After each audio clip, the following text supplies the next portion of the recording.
Hey everyone, welcome back to my channel. I am Caleb, and today in this new year, it's also the new time for Eurovision. I'm so sorry, that was a very bad opening, but yes. So as some of you may know, or may have subscribed to me because of the Eurovision content that I did quite a few months ago.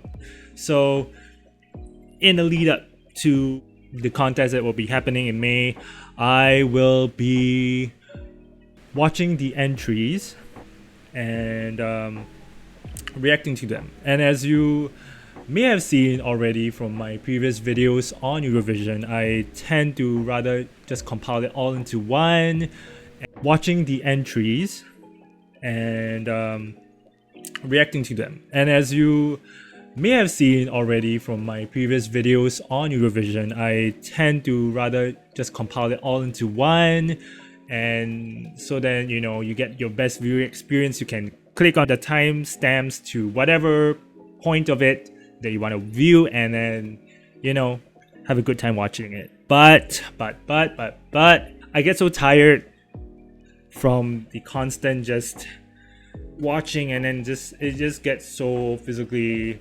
overbearing at some point. So I'm going to deviate from that and try to just do it per video, but I try to kind of maximize the use of that. I do not just want to gain it for views. I do not want to just put out a singular video for every single thing for views.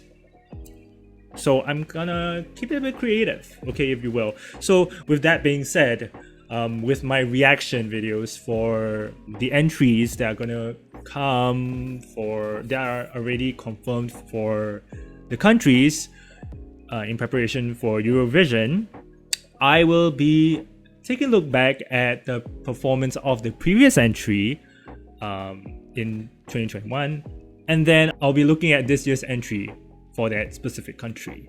So with all that out of the way, let's get into, as the title of the video presents, it's about Ireland.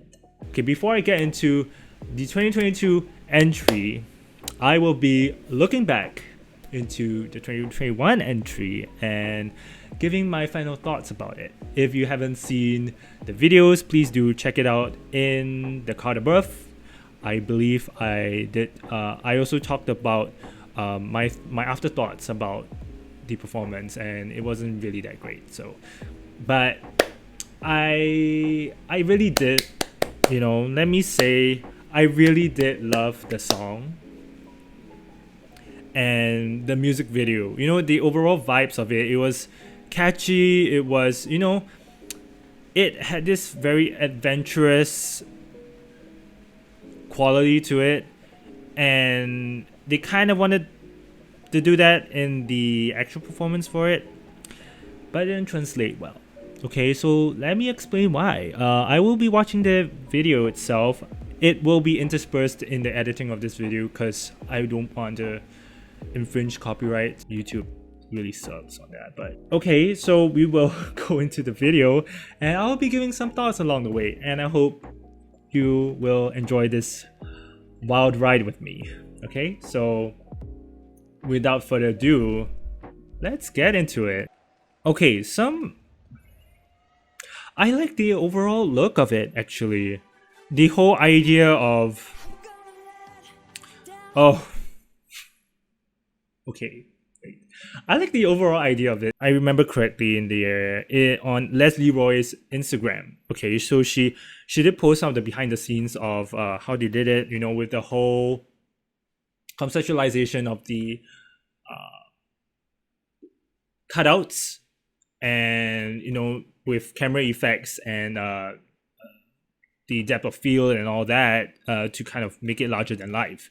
And I like that approach to it. I think a lot of people didn't really like that they went with that, because I guess people just do not have the taste for set design anymore, and everything is about LED. But let's not forget that this was actually pretty, at least to me, pretty great. Like, it was really a thing to see for an online audience, but definitely for the people that were sitting in the audience, right there, it was, I think it was kind of not as great because all you're just seeing is all these the messy wirings and all that on the stage itself. So it was more of a treat for international audiences. I personally liked it, but the vocals there, honey, that was rough. Okay, so let's continue. Let me say that she's not a bad vocalist by any means. If you watch the acoustic recordings of this, she actually can sing, right? And she's multi-talented. She wrote the song as well. And the pronunciation of the words. I mean, I can play. I believe that people kind of also found it a way to mock her because of the pronunciation. And it's not even because of the accent, mind you. I'm not criticizing the accent. It's that whoever her vocal coach was with the performance and all that, you know, I don't mind if the pronunciation is off, but if you're breathless and your enunciation is just not there, then I have a problem, because then what are you performing? This is Eurovision. This is not a performance at home. You know, this needed more time to and work to get this, you know, on the production end. Perfect, stunning, no complaints, but her performance really needed more work. And the thing is, she's not even moving that much in the sense of like dancing or something. Maybe it chalks up to nervousness. Still, yeah. Oh, when I first watched that part, I actually didn't have an issue with it. But when I watched other reactors talking about it, and I realized, okay, yeah, it was kind of weird. I'm not a vocal coach, neither am I a great singer by any means, but what was that? You know, it just really needed more work. Oh, I get maybe she wanted to push it a bit more, like twice as strong, like because I'm fighting from the wave and all that, but that was off. And mind you, before they perform for the semi-final, they do have rehearsals as well as like jury something. And so it's not like she's doing it the first time for the stage. So, and she's quite a seasoned artist, right? She has had several songs, and she's quite experienced as far as I know. So, what happened? See, I like the waves. Okay, the whole idea behind the animation. I know there's some criticism behind this. Like, I felt like it was nice, you know, having the camera pull out and we see the staging. You know, we realize, oh, you know, wow, all this is actually, you know, props. And you know, now she's in her element in the real world. She's gonna kill it on the big stage.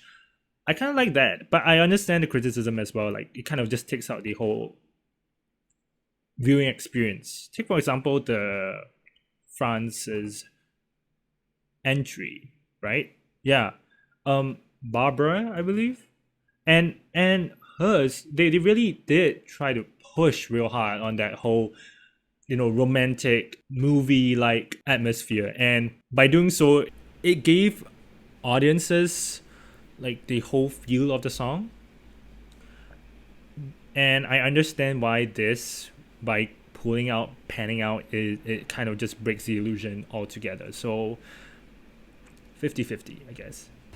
And can I say, her being barefoot, if you wanted to go with, okay, if you wanted to go with barefoot, then the outfit should have been something a bit more in theme, because the outfit screamed professional, a bit more classy.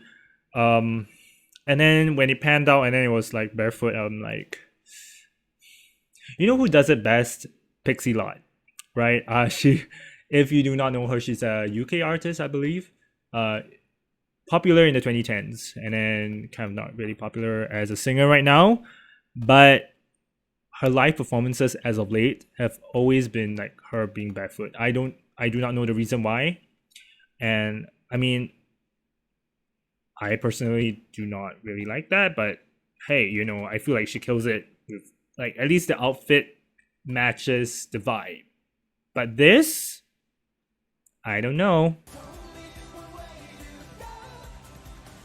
People had issues with her stiffness, like this is the way back home, something like that. Okay, so I'm not a natural performer myself, so I kind of relate on that. So, but yeah, this is Eurovision, so the amount of chances you get to mess up like that is virtual to none. So, I don't know. I feel like that was a moment in time. And also, I didn't like how she handled the result of the performance because it did not make it into the finals. Not only did it not make the cut for the grand final, right? It was ranked 16 or something, I believe.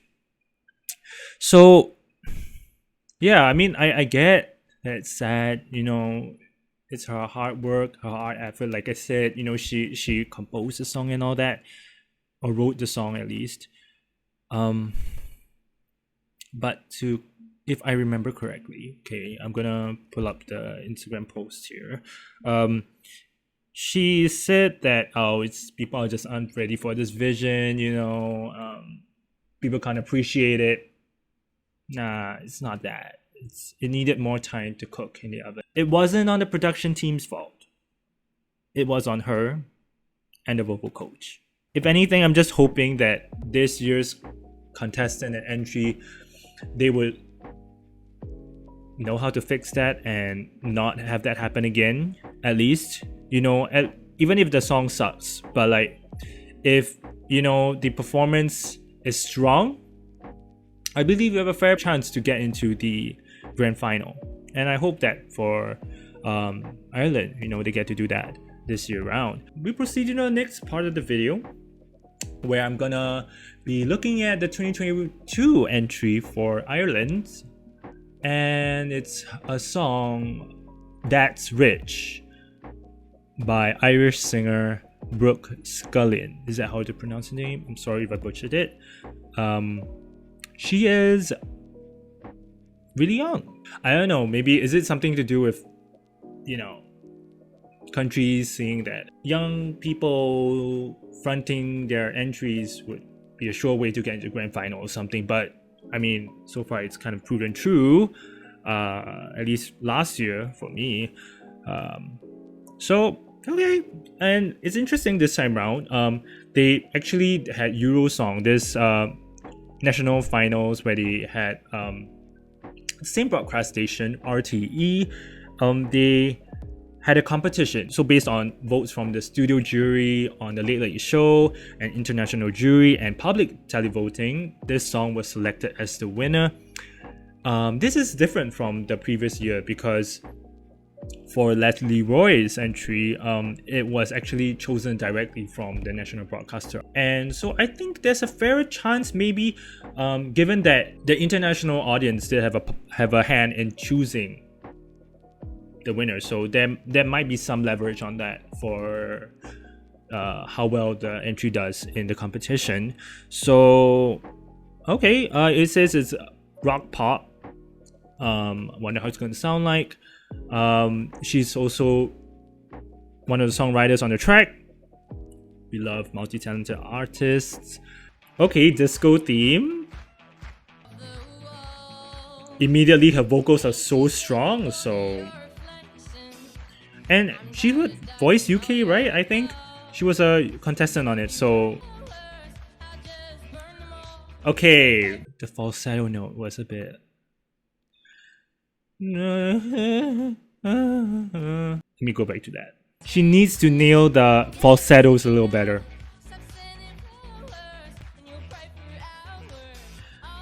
I'm not a fan of, you don't have to take every word in the song so literally. like acted out. You know, this is not a musical, and I don't know, it becomes a bit babyish for me. Okay, the album artwork looked very mature. I'm surprised it looked like this, like a pajama party or something. And then her in that is not a look for a Eurovision stage. I hope they don't do that for the actual stage. Yeah, I'm not hating on her. Okay, I'm more of like the overall look, the packaging needs to be better. And she definitely needs to hone in on the vocals more. Okay, I like that she focuses more on the vocals and not dance too hard. And the dancing is quite simple. It's a nice track. It's very youthful, for sure.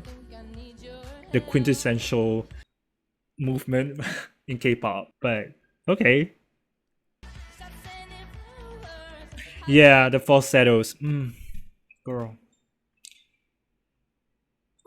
Especially when this song, my impression of this song is that it because of this whole light-hearted, youthful vibe it's going for, you know, it needs that falsetto to be, you know, very airy and light, and it's not on pitch, and I hope that's fixed for the Eurovision.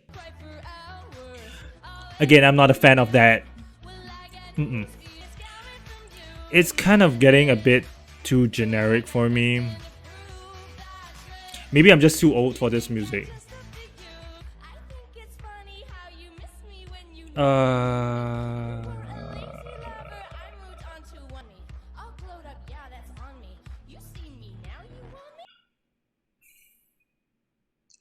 Again, if I just view this as a standalone performance, I have no complaints.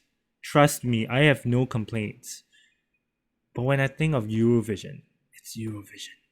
You know, we've had acts like Maneskin. We had acts like Elena Sagrino. We had acts like FND. I don't know. Basically any act from last year. And I'm like, does this cut it? It feels a bit too childlike for me. I may get a lot of hate saying this, obviously.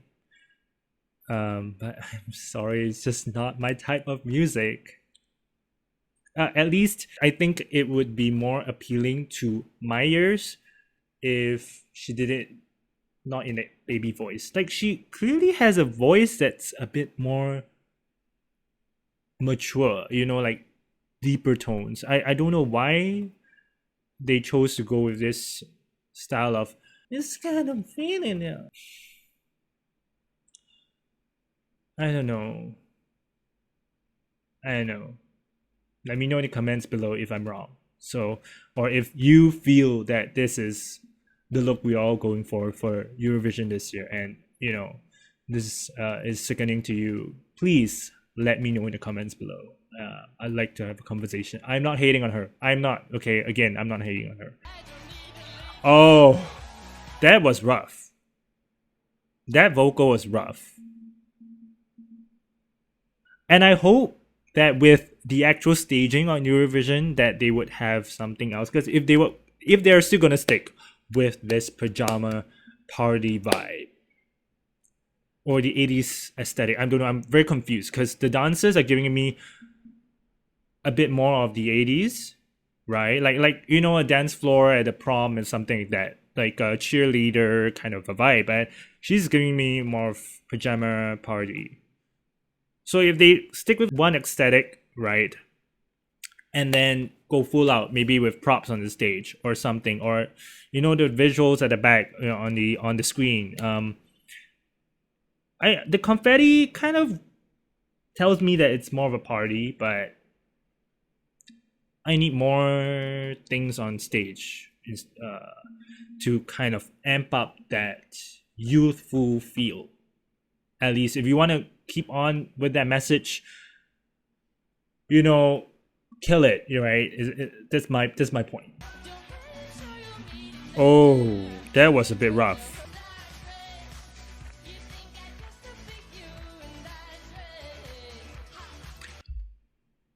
I don't know with the is it pronunciation? I don't know, one of those.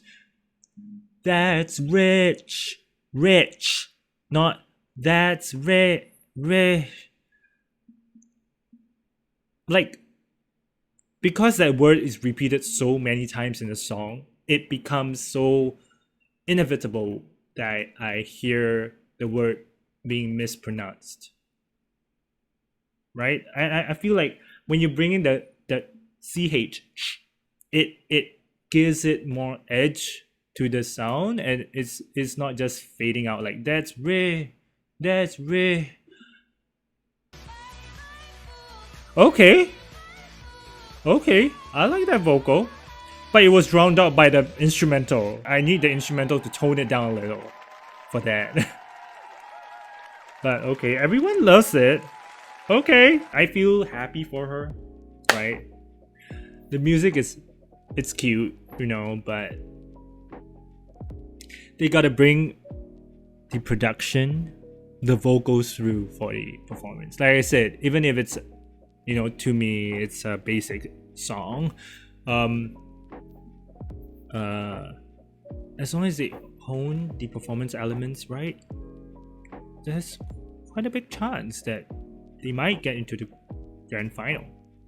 But then again, with the whole, it's so unpredictable as well. People like to vote based on political views, so I can only hope.